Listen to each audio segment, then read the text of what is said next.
And this morning on the show, we are looking into the president's ministerial list. Now, there's been a lot of reactions from citizens in Nigeria using X. A lot of people have been reacting to this list. On the X social media. Some people have been unhappy about it. Experts have given their opinion and thoughts about it. And talking about experts, we have governance consultant Dapo Adaramewa in the studio to us to answer questions, and actually deconstruct this ministerial list with us. Friend of the house, Mr. Dapo, good morning and welcome to the show. Good morning. Good morning. How you doing? I'm very well. It's always a delight having you on the show with us. It's a pleasure to be here.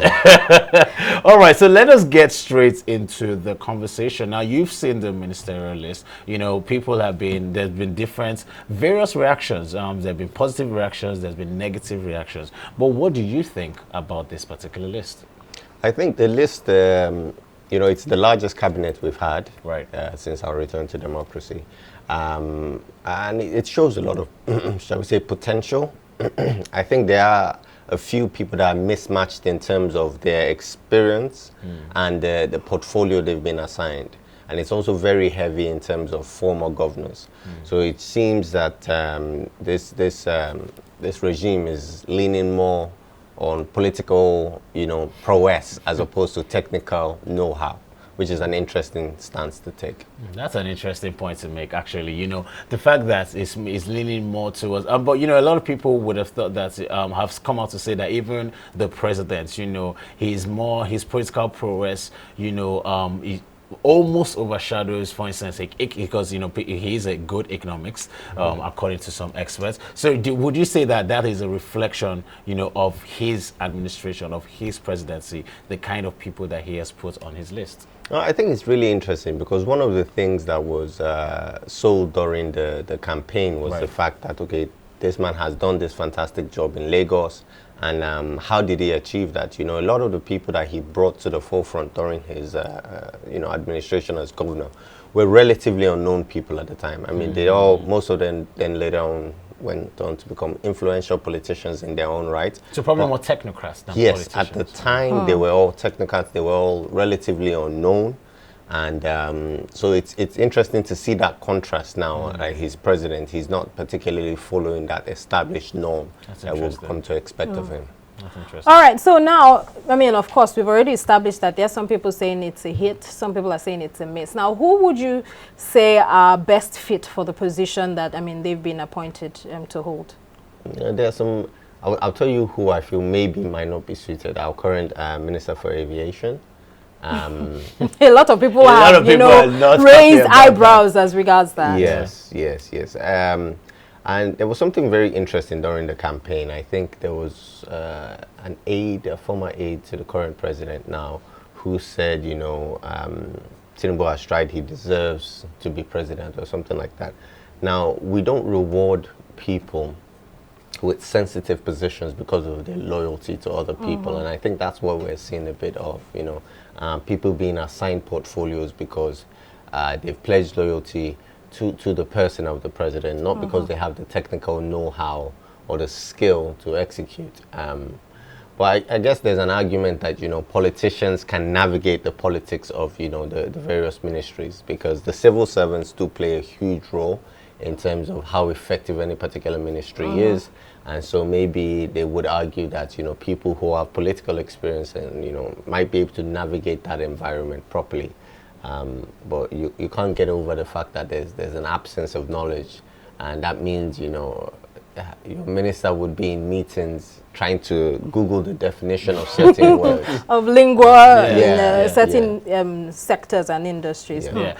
All right. Now, some people have come out to say that, the ministerial list is not a reflection of Nigeria.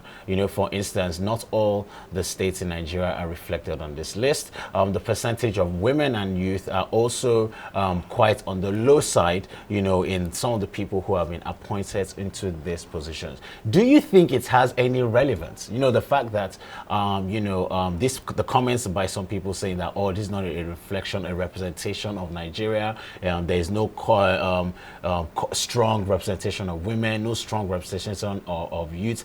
Would this have any relevance when it comes to the governance and these ministers, attending to the socio-economic issues we have in the country? What do you think? Yeah, I think there's definitely our problem in Nigeria is we don't really have our shared identity as Nigerian is not supreme. You see, no matter where an American comes from, whether it's the north or south, they primarily identify as Americans before they have their other identity. And because we're not at a state where we all identify as Nigerian, people feel the need to see their fellow statesman there. But when it comes to that representation, I think this has been probably one of the most balanced ones in terms of taking people from different sides of the country, which potentially could be good.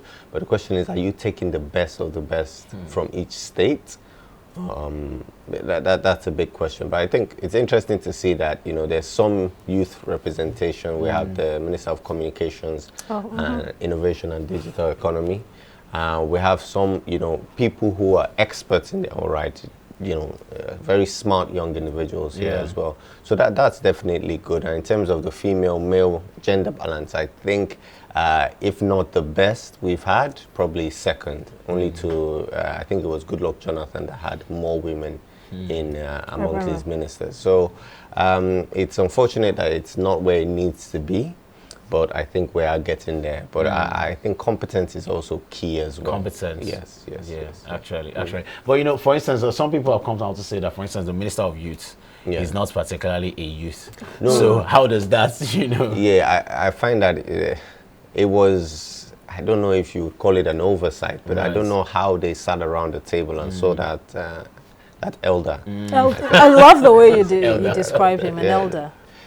How he became the Minister of Youth, and I look at all the young people around this country, doing amazing things in different sectors, and why him?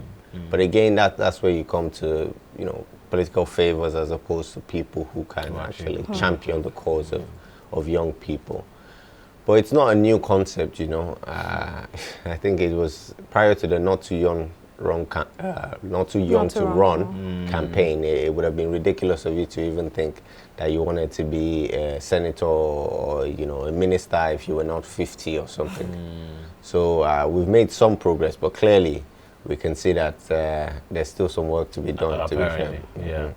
All right, so we have I'm hoping that some of the tweets, we had addressed some tweets earlier, or rather posts as they call it on X now. So now there's this particular one about technocrats. Now from Olayemi at Olayemi_123. These are 4 technocrats and the proper fit for their ministries. Bosun Tijani as Minister of Communication, Wale Edun as Minister of Finance, and Professor Pate as Minister of Health, Professor Tahir as Minister of Education. Do you completely agree with Olayemi's position? No, I think there are some people, for the Attorney General of the Federation, I think he's okay as well. But yes, it is very lean on technocrats. I would agree with her to an extent, but I don't know if I would be so limiting it to just this 4. I think there are some other capable individuals, and the good thing is people have to check their CVs and try and see where they are coming from. So, but yeah, I understand her sentiment. Let's say a lot of people are excited about Wale Edun as Minister of Finance. Are you?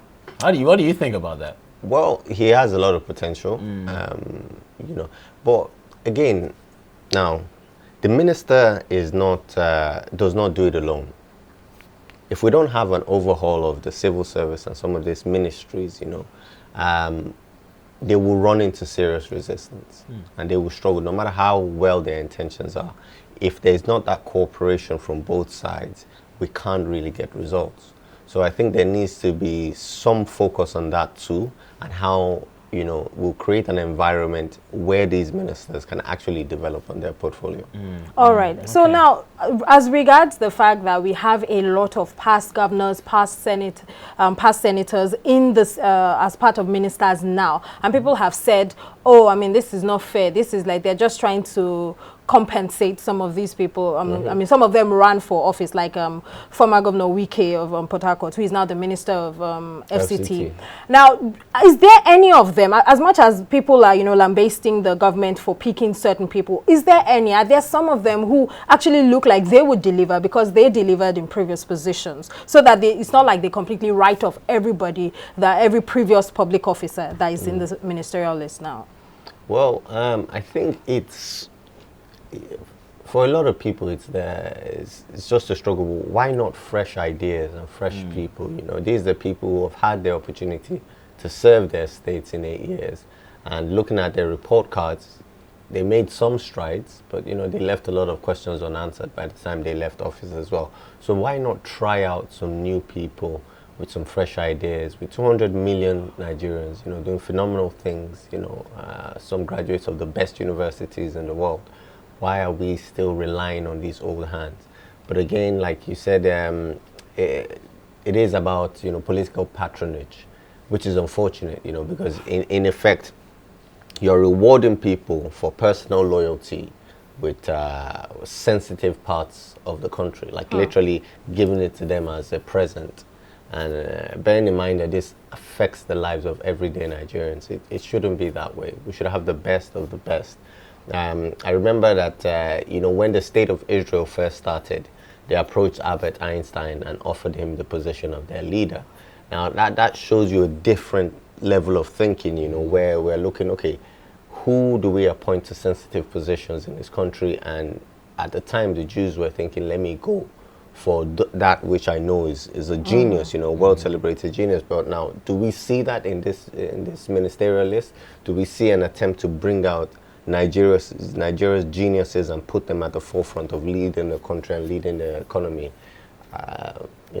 There's political geniuses have been rewarded, but not technical. Not technical Yes. geniuses. Now, earlier on the show, where the cost of governance actually came up, where we took a particular business news addressing, some of the money, the amount of money that will be going into, catering for some of these ministers. Now, putting that side by side next to the fact that some Nigerians are not particularly happy, about some of the people on this ministerial list, can that somehow affect the expectations of Nigerians when it comes to the work that these ministers are supposed to do? Putting the cost of governance, that is going into maintaining these ministers, and the, should I say, unease, when it comes to some Nigerians, how they feel about some of these ministers that have been appointed, or that will be appointed today, as a matter of fact. I think it's very sad that in Nigeria, the last thing we ever think is current budget, government expenditure, particularly when it relates to the people in government. They're all too happy to cut petrol subsidy, to cut this one, to cut that one. But when it comes to actually tightening their own belts, I think, unfortunately, our political class don't consider that an option. I think if you remember, there was this, video of somebody saying that, they're going to send something to your mailbox, prayers. Yes. We Nigerians, unfortunately, don't have somebody to send those type of prayers to our mailbox. And in the midst of all of this, this is the largest ministerial list we've had ever. So it's shocking to see that so much has been, and each one of these ministers, remember, they're going to have allowances, cars, staff, all of this, they're going to travel around the country, travel around the world, all at the expense of the Nigerian state. Until date, this government has not said one thing that they, as our leaders, would be leading by example, by sacrificing something for the betterment of the nation. Unfortunately, we're not seeing that. It's very sad. All right. So just to give perspective, so that's 343.25 million naira per year for things like their domestic staff, accommodation, utilities, and furniture. That's how much they're going to. That's away from their basic salary and all of this. So it's just. Well, you've already said it all as regards that. Now, moving to this tweet. Okay. Sorry. So we can, of course, sum it up because, time is not on our side. Abam Abios from X is saying, Badaru Defense Minister, Matawale State Defense Minister. Badaru has a BSc in accounting. Matawale has SSCE. These are the people that will chair Defense Ministry Tinubu cares about political compensation, not competence and capacity. What is your take on this? As regards also, if you want to comment on what the figures that I spoke of earlier. I would say, okay, so not everything is about degrees. For example, Matawale, I believe, during his time as governor, made some serious strides in terms of fighting off Boko Haram, and you know, so maybe that is why he was chosen. But at the same time, again, there are many, many, many young men around the country who are incredibly well suited to these positions, and so it's a question of, you know, why. But I guess he's just trying to maintain his political structure, because should he not reward these people, he still, you know, he has obviously, you know, after the judicial, shall we say, tribunal, yeah, after that, there's a potential that if he is affirmed as the president, then obviously he has to run in another election. Yeah. And at that point, he will go back to these people and say, okay, I've rewarded you with ministries. Now it's time to help me win the election again. So I think a lot of those kind of calculations are what is going on, and it's very sad to see that our politicians put their own personal interests over the national interest. But you know, let's see how it runs. Let's see what these people are able to achieve in their time. Yeah, yeah. All right. I mean, I think that it's important that we mention that some of these are actually still speculations as well. So I think that it's, you know, for the responsibility of viewers, it's some of these are speculations that, you know, these are political compensations, but it's hard to not view it within that particular lens, you know. And I think that is why some Nigerians are actually quite uneasy, they're in an uneasy position when it comes to the choices, you know, that has been made by this particular administration. Of course, I totally agree with you. So thank you so much for being our guest. But what's your advice to Nigerians who are not happy with this at this time? What do you think they should be doing? I think they should be paying close attention to what comes next. Let us not just talk about these ministers when they're appointed. Let's keep talking about them. Let's keep talking about what's happening in their various ministries, and keep them, shall we say, under pressure, so they know that we Nigerians are still watching. Because usually what happens is this makes the news cycle for a few days, and it just goes back to business as usual. Nobody's following up, say, what is this minister achieving right now? And I think that would be good. It would be nice to see if the presidency would have a, you know, a system to update Nigerians as to what's going on, like a scorecard for the different ministries. That would create some transparency as well. So it makes it easier for us to know what's happening. What do you think is the role of media in all of this? I like that you've spoken about the role of citizens, well-meaning Nigerians. Yes. How about media? I think media is about fearless investigative journalism. And unfortunately, you know, we have seen attacks on, you know, media houses and pressmen themselves being arrested in different states across the country. But that is like a soldier in the front line. That's just the hazard of your trade, and it's essential that the media continue to ask, you know, deep questions, unafraid, you know, influenced by the standing of some of these individuals. And just to finish off on, you know, when we're talking about the cost, I think it's interesting that obviously these ministers have a new payment structure, but for most of the 9 former governors, they still have a pension. That is interesting. So they're still profiting massively. Very sizable, you know, pension. So you have that pension. In some states, it's for life after you become a governor. So you keep getting paid. You keep getting your car allowance, and now you've taken on a new position as a minister.